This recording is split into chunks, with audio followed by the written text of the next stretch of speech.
สบายดีเสียวไปจังได้ช่วงนี้บ่เห็นหน้าตั้งดนหน้ารอขึ้นเว้ยมาจับมือในจักบาทจักได้เฮ้ยเช็คแฮนด์เดี๋ยวนี้เขากับบอยากปานใดแล้วนะเฉยนะเขาปวดหัวอยู่เดี๋ยวนี้ฮะได้ลูกได้เมียมาแล้วมันยากจังสิละตัวได้เสียสบายดีอยู่บ่เสียก็สบายดีอยู่หั่นแหละเสียวเอ้ยอย่าไปคิดหลายนะมากินเบียร์นี่นะจังได้ตัว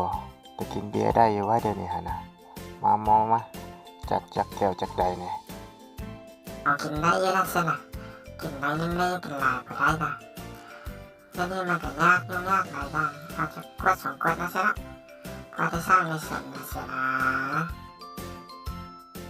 ในไสเสียวสิมากับเมียตัวอยู่ไสเสียวอยากเห็นหน้าแม่เสียวเว้ยว่างามส่ำใดเฮ้ยเสียมันไปทั้งหลังตัวนั่นนะเสียนะตัวคะแนนเบิ่งแน่ตัวเสียอยู่ทั้งหลังตัวหาผู้ดำๆกินได้ร้ายนะเสียใจใส่เสียวผู้ใดผู้นุ่งเสื้อสีขาวๆส้มๆอย่าออกสีบัวๆนี่วะว้าวเสียวเมียงามพิลึกเลยสิจัดไปเลยคัก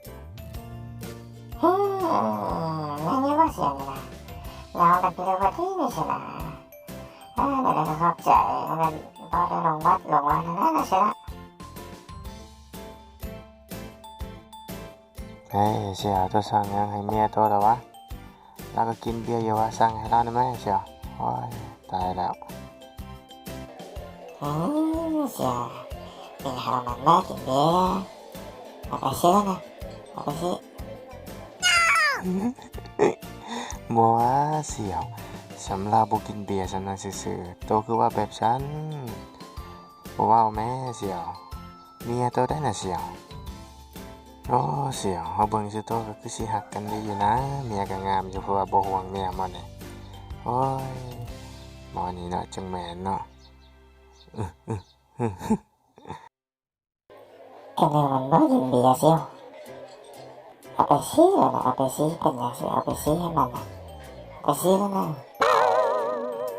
โอ้เสียวนี่คือมาเป็นคนใจกว้างแต่ว่าคือ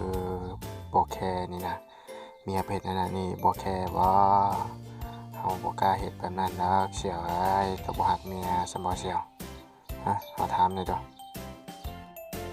อฮักมันก็ฮักนะสินะจะเอาไปซื้อนะมันเป็นยังไงบ่ฮักเมียนะสินะจะเอาไปซื้อซื่อๆไปซื้อให้มันกินจังนั้นเสียวเมียโต